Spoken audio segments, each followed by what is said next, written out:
ان اكل اللبان جريمة يعاقب عليها القانون وممكن تدفع غرامة توصل ل$1000. في الفيديو ده هنعرف ليه. تعرف ان اللبانة من اقدم اشكال الحلويات اللي في العالم وموجودة من العصور القديمة. اللبان موجود بشكل ما من حوالي 6000 سنة، واول واحد اخترع اللبانة بشكلها الحالي كان اسمه توماس ادمز، اللي عمل منها حوالي 200 قطعة اتباعت في صيدلية، لكن ما كانش متخيل انها تتباع بالسرعة دي ولا انها تنتشر وتبقى مطلب جماهيري. وبقى مضغ اللبان عادة، وصعب تلاقي حد بياكل لبان وما تبقاش عايز تمضغ لبان انت كمان. يلا خلي الفقير يتشدد. طب انت عارف ان مضغ اللبان ليه فوائد؟ زي انه بيحفز افراز اللعاب وبينظف السنان كويس من بواقي الاكل، وكمان اكل اللبان ممكن يكون مفيد لصحتك العقليه. ولكن الفوائد دي بتبقى في اللبان السماره بتاع زمان ابو ربع جنيه ده، انما اللبان ابو 13 جنيه ده وحش مضر بالصحه، ما تشتريهوش علشان بيقلل التوتر ويحسن حالتك المزاجيه وكمان بيقوي الذاكره. كان في لاعب كوره اسمه أليكس فيرجسون دايما بيمضغ لبان وهو بيلعب كوره، وده دليل على ان اللبان بيقلل التوتر وبيحسن التركيز. حتى وانا بعمل لك الفيديو ده دلوقتي بمضغ لبان.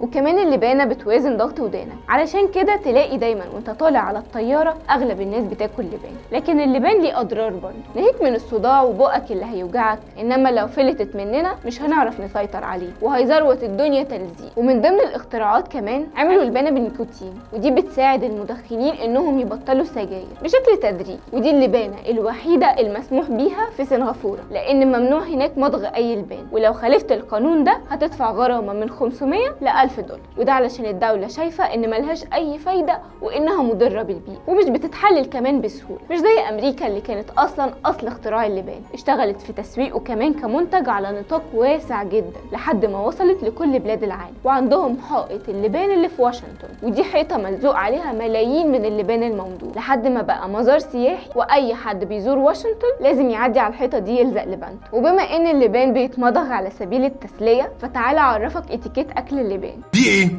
دي لبانه. تمضغ ازاي؟ كده اهو. ما تمضغش كده،